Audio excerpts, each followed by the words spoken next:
Fala pessoal, sejam bem-vindos a mais uma entrevista da 49ª edição da Mostra Internacional de Cinema. E hoje eu tive a oportunidade de falar com a diretora Burunova, que ela dirigiu o filme Satisfação, que fala sobre uma relação abusiva, uma relação tóxica. E uma coisa que é bem interessante é que esse filme ele demorou 10 anos para ser concluído. Isso a gente vai ver, né, na entrevista, mas é uma história que é bem fascinante. Então, fiquem com a entrevista, não se esqueçam de se inscrever, dar um like nesse vídeo e comentar aí o que você está achando da cobertura da mostra, quais filmes você já viu, quais filmes você vai ver ainda. Então, comente aí o que vocês estão achando. E com isso, bora para a entrevista.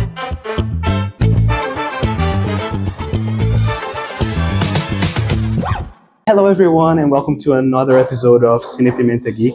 Today I am joined here by Alex Burunova, the director of Satisfaction, that is premiering here, having screenings at the 49th International Film Festival at São Paulo. So it's great to be able to be here and talking to you about your movie. So we actually talked a little bit before the screening yesterday. And after the screening. Yes, and after the screening. And you said that the movie took 10 years to make. What happened there? Okay, so listen, it's a very personal film. It's a kind of a important topic. It's a tough film to sell to investors. It's not like a sexy sci-fi thriller fantasy, you know. It's a drama that is about real things that happening to real people, and it's very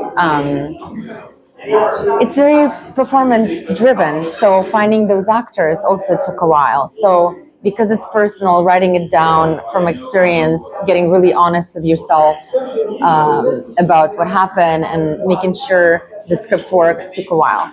Financing it took a while because going around and pitching to different financiers.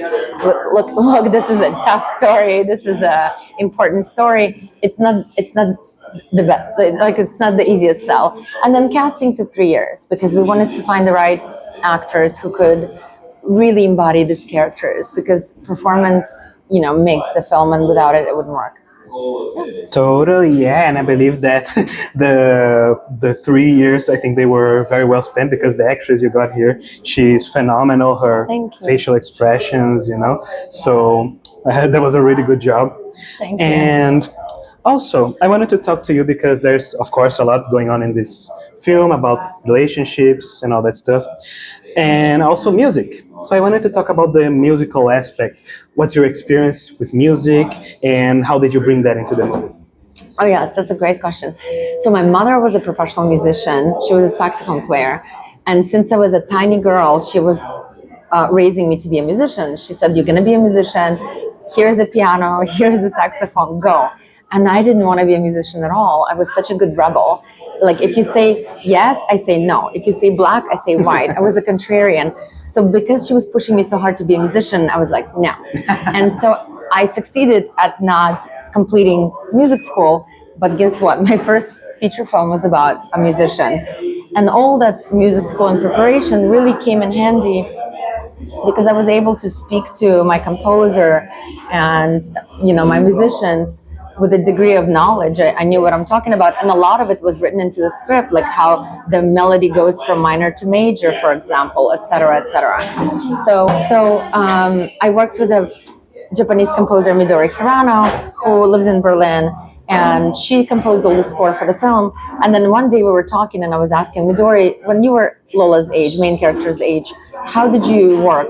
And she told me, I got really bored with classical music, so I started recording trains and AC units and conversations and incorporating them into classical pieces. And I thought, that is so cool. Like, let's do that. Let's have our character do that. And so I rewrote the script to make sure our character does that. And so we ended up incorporating natural sounds into the score. And then we went and we recorded 600 sounds on the island.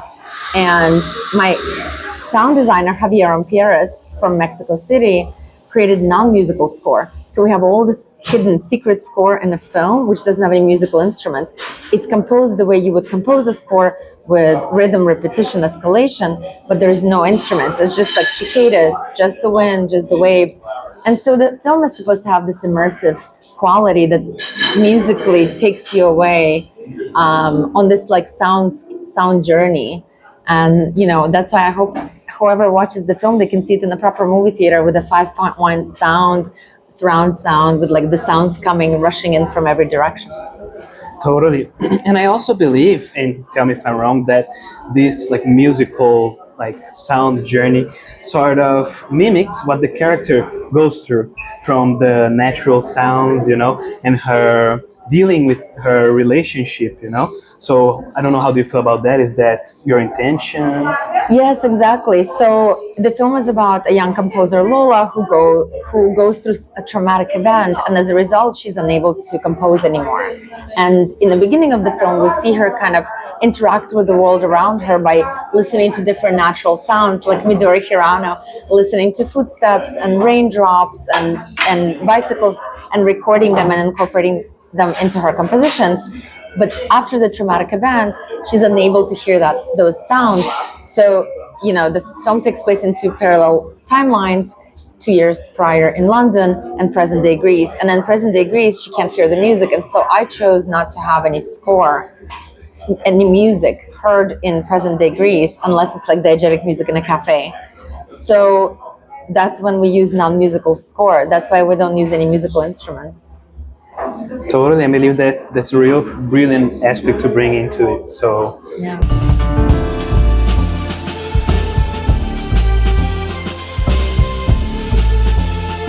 Yes. Oh, those questions, you guys. The four favorite, three they're favorite. The worst. They're the worst. I mean, I grew up watching movies. I've watched thousands. I don't know how many thousands. So it's really hard to choose your favorites. But I have an answer. Eternal Sunshine of the Spotless Mind is what I think one of the perfect films for me, because it's so idiosyncratic and authentic at the same time. There is form, there is unique vision, but also really lived in real performances where you really feel for these people and their struggles. And that film just stayed with me. Like, how do you, if you want to erase somebody from your memory but you still love them? I love that, especially as it deals with satisfaction as well. Another film I really love is Blue Valentine. This movie wrecked me. It destroyed me and ripped my heart in two. I was not just crying. Crying is the wrong word. What's the word where you're crying ugly? We're bawling at the end because I just felt for these characters. I got so immersed in their story that I was ruined. And there's so much authenticity there, and authenticity in their performances that really, I loved it. And the juxtaposition between past and present. And the third film, which one do I choose? Which one do I go with? It's Julio Medem's Sex and Lucia, or Lucia e il Sexo, as they say. I really loved that film when it came out. It was so beautiful. It dealt with relationships again. So all three films deal with relationships, broken relationships, actually. And so I really loved being immersed on this island and immersed in these characters. They were also writers, so a lot of it was about art. Yeah. Totally. And I love how, actually, like you said, like all these three movies, they kind of have a relationship with your film Satisfaction. and relationship. They are about broken relationships, which I love. I don't make movies about happy relationships, unfortunately. So not yet. Not yet. It's never late. There's chance. There's chance. Fact on that. Totally. And on that note, for us to start going to our big finish, what is the message? What do you think hope stays with the people who watch your film? I made this film for young women. I made this film for my 25-year-old self because I haven't seen films like that about this subject matter ever. And so my hope is to raise important conversations. And if people can come out of the screenings talking about it, if they can, and send it to their girlfriend and pass the message on, I think that's all I can ask for. Right, that's perfect. So this was Alex and this was me. It was a pleasure having you here. Oh, actually, before we finish, this is for you as a little thank you gift for meeting with me I here love today. gifts. Thank you so much. Oh my God, I have a sweet tooth. This is perfect. Yeah. Thank you so much. So, That's so sweet thank of you very you. much. I really appreciate it. And so nice to meet you. It was very nice. Yes, nice to meet you. Bye bye, guys.